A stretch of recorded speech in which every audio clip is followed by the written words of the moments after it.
अगर आप UPSC aspirant हैं तो ये वीडियो आपके लिए बहुत ही ज़्यादा इम्पॉर्टेंट और बेनिफिशियल होने वाली है।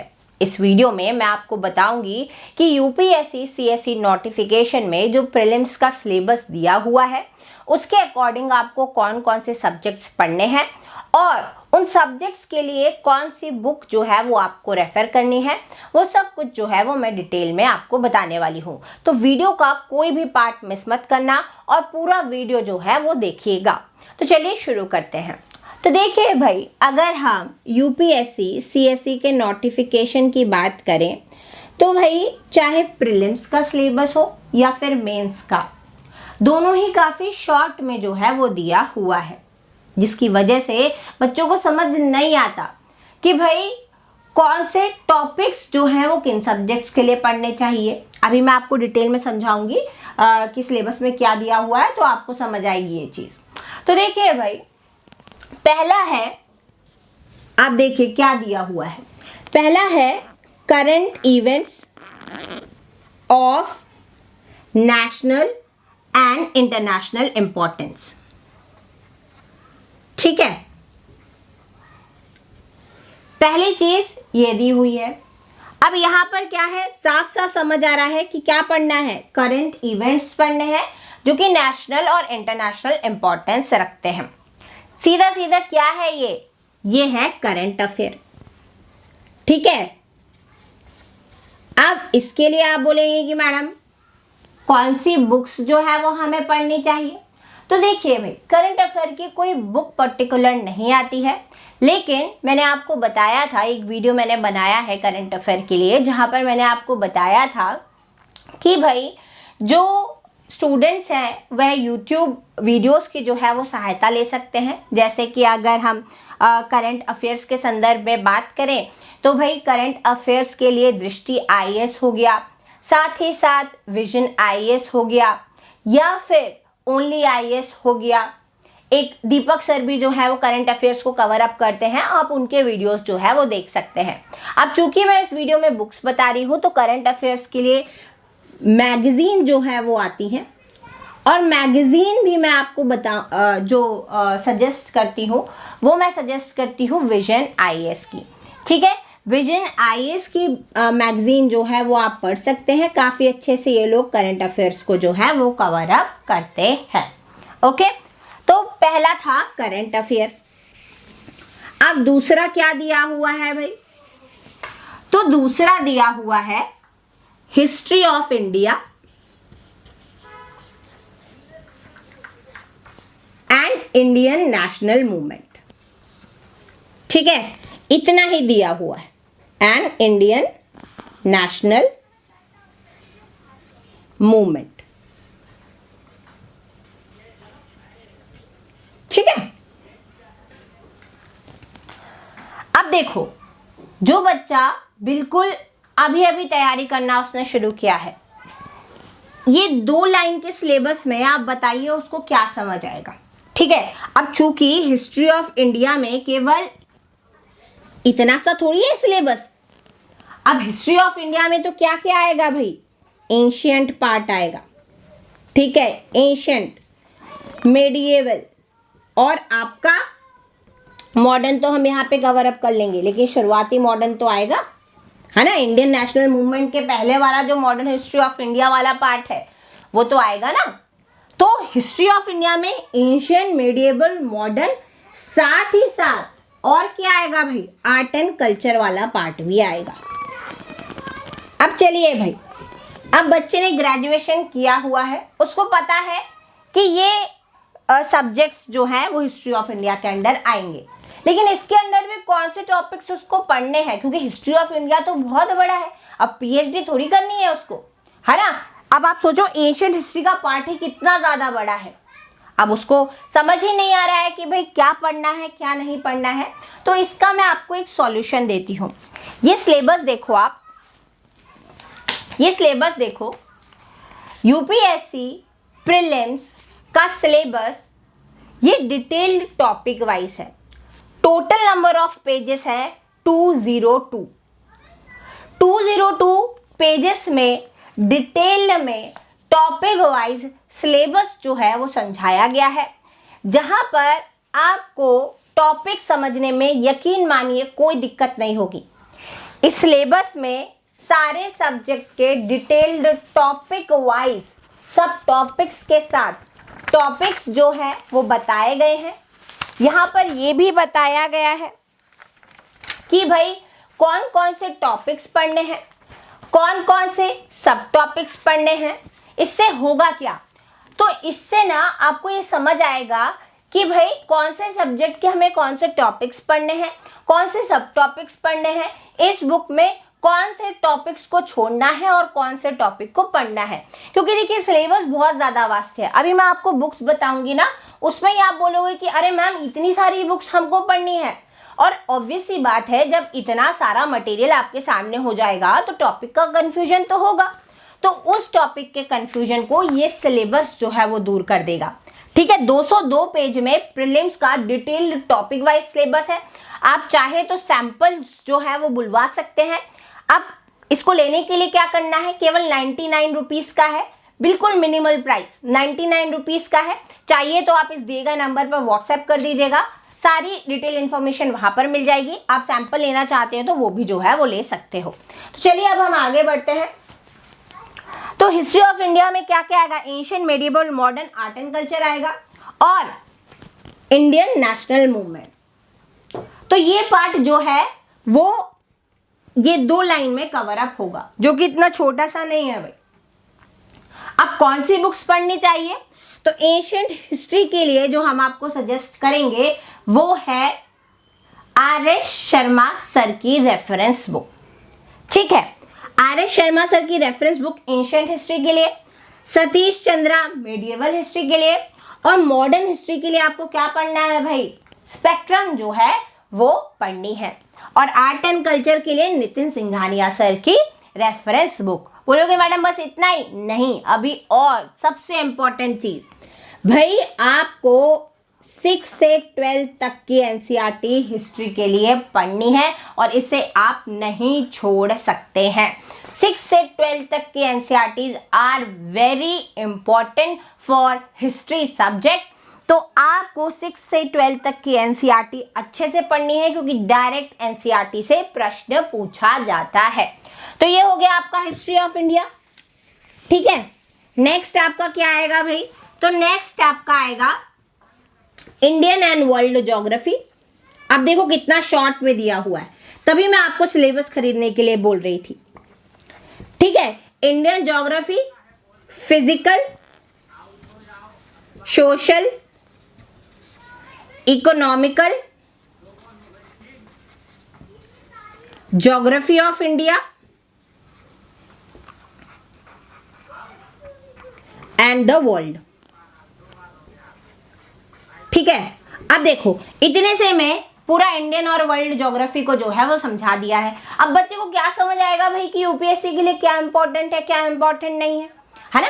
दिक्कत तो उसको होगी। तो ये जो सिलेबस है वो आपकी बिल्कुल मदद करेगा। जो यूपीएससी प्रीलिम्स का सिलेबस मात्र आपको 99 रुपीज में मिल जाएगा। तो भाई टॉपिक पे आते हैं।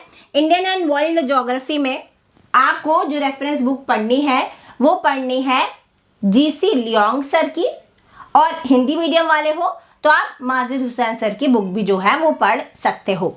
लेकिन यहाँ पर मैं आपको पहले ही क्लियर कर देना चाहती हूँ कि इंडियन और वर्ल्ड ज्योग्राफी में 6 से लेकर 12 तक की आपको एनसीईआरटी पढ़ना मस्ट है। क्यों? इसलिए क्योंकि एनसीईआरटी जो है ना वो आपका 70 to 75% सिलेबस जो है वो कंप्लीट करेंगी।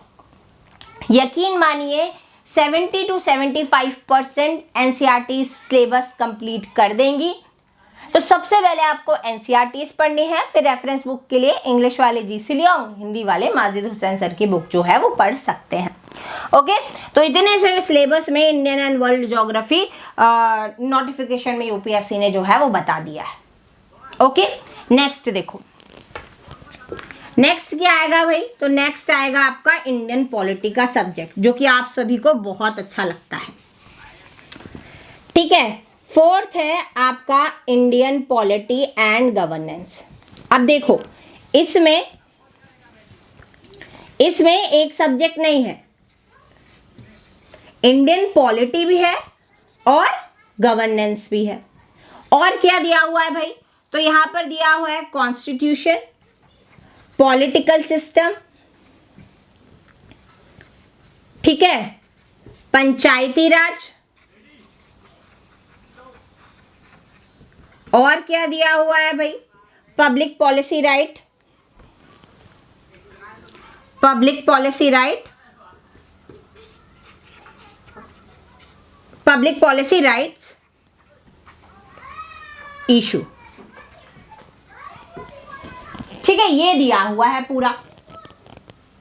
अब आप देखो कॉन्स्टिट्यूशन वाले पार्ट को, या ऐसा कहना चाहिए कि इतने बड़े सब्जेक्ट को इन्होंने इतनी सी लाइंस में बता दिया।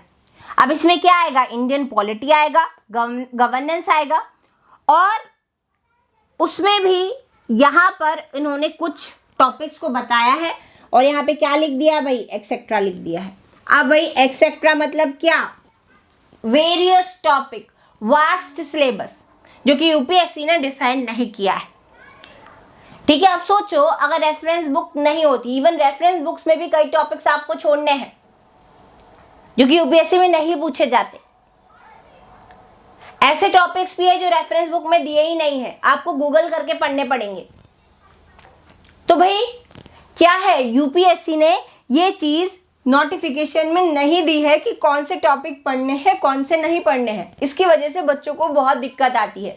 एक तो भाई प्रोसीजर इसका बहुत बड़ा है, 1 से 1.5 साल की जो है वो मेहनत यहाँ पर लगती है, और उसके बाद भी बच्चों को सिलेबस के नाम पे क्या दिया है भाई? नोटिफिकेशन में शॉर्ट फॉर्म में सिलेबस जो है वो दिया हुआ है।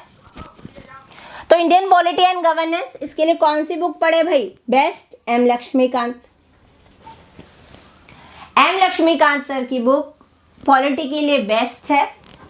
उसका आप एक एक शब्द जो है वो पढ़ लीजिएगा। हालांकि एम लक्ष्मीकांत हिंदी मीडियम में थोड़ी सी मिस्टेक्स है, मैंने एक वीडियो भी बनाया था एम लक्ष्मीकांत मिस्टेक्स को लेकर, वो देख लीजिएगा।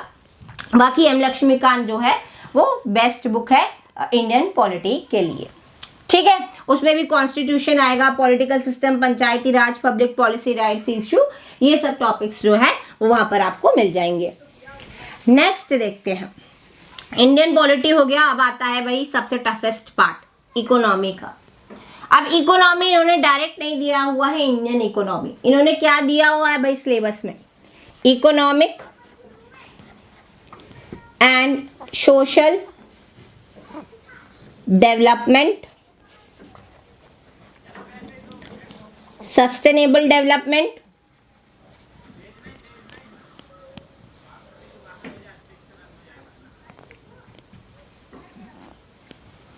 Sustainable development, poverty, inclusion, demographics,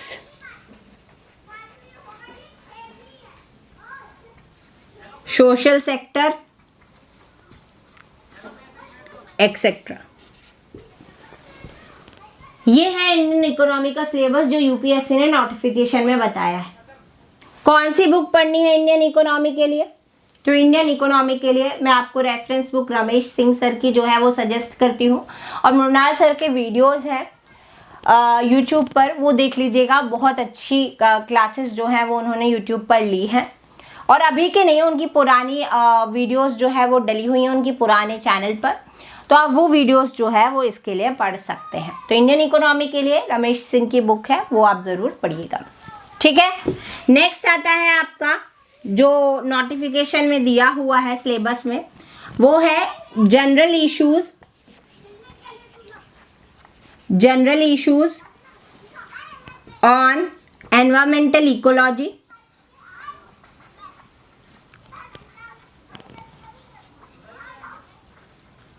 ठीक है, बायोडाइवर्सिटी,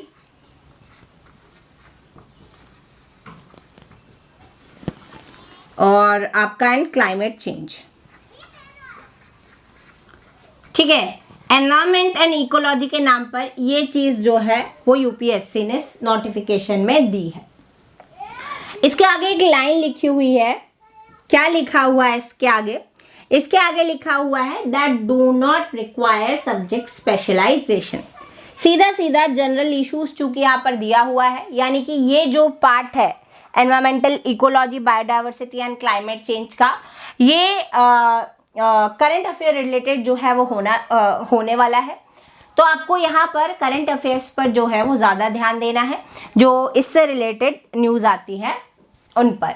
साथ ही साथ मैं बुक्स भी आपको जो है वो बता देती हूँ। शंकर IAS सर की एनवायरमेंट की बुक आती है, बहुत अच्छी बुक है। शंकर IAS की आप बुक जो है वो पढ़ सकते हैं। हिंदी मीडियम वाले दृष्टि IAS की जो है वो पढ़ लीजिएगा। नेक्स्ट देखते हैं। नेक्स्ट आता है आपका जनरल साइंस। ठीक है, कितना हो गया आपका? 7वां नंबर हो गया ना। Current affair, history of India, Indian and world geography, Indian polity, Indian economy, biodiversity मतलब एनवायरमेंट एंड इकोलॉजी, और 7वां आपका जनरल साइंस। ठीक है ना, 7वां ही नंबर आएगा। अब जनरल साइंस तो भाई ऐसा टॉपिक है कि UPSC प्रीलिम्स में ये करंट अफेयर बेस्ड ही आता है, तो इसके लिए आपको ज़्यादा बुक्स पढ़ने की ज़रूरत नहीं है। अगर आपका बेसिक अच्छा है तो आप करंट अफेयर्स पे जो है वो ध्यान दें। अगर बेसिक अच्छा नहीं है आपका तो आप 6 से लेकर 10 तक की NCERTs जो है वो ज़रूर पढ़ें, उससे आपका बेसिक जो है वो क्लियर हो जाएगा। ठीक है, तो करंट अफेयर फोकस होता है जनरल साइंस UPSC प्रीलिम्स में, जो कि आपको काफ़ी अच्छे मार्क्स दे सकता है अगर आपने करंट अफेयर्स को जो है वो अच्छे से कवर अप किया है। ठीक है, तो ये था पूरा प्रीलिम्स का सिलेबस के अकॉर्डिंग कौन सी बुक आपको पढ़नी चाहिए। मैं और वीडियो बना दूंगी, क्योंकि देखो क्या होता है ना कि सिलेबस बहुत बड़ा है। यही वीडियो देखो कितना बड़ा बन गया, सिलेबस बहुत बड़ा है। मैं इंडिविजुअल वीडियोस बना दूंगी जहां पर मैं आपको बता दूंगी कि हिस्ट्री ऑफ इंडिया के जो मेन टॉपिक्स है कहां पर आपको जो है वो ध्यान देना है। बाकी अंत में फिर से कहना चाहूँगी कि अगर आप UPSC की प्रेपरेशन कर रहे हैं तो ये जो सिलेबस है ये आपकी प्रेपरेशन को काफ़ी आसान कर देगा। आपको ये समझा देगा कि कहाँ से शुरुआत करनी है, कहाँ कितने टॉपिक्स को पढ़ना है, कौन कौन से टॉपिक्स और सब टॉपिक्स को जो है वो पढ़ना है। आप चाहें तो इसका प्रिंट आउट निकला के मार्क भी जो है वो कर सकते हैं हाईलाइटर से, तो आपको याद रहेगा कि ये टॉपिक्स जो है वो आप कवर अप कर चुके हो। तो बस इतना ही था इस वीडियो में। बाकी मिलते हैं नेक्स्ट वीडियो में। Thank you so much.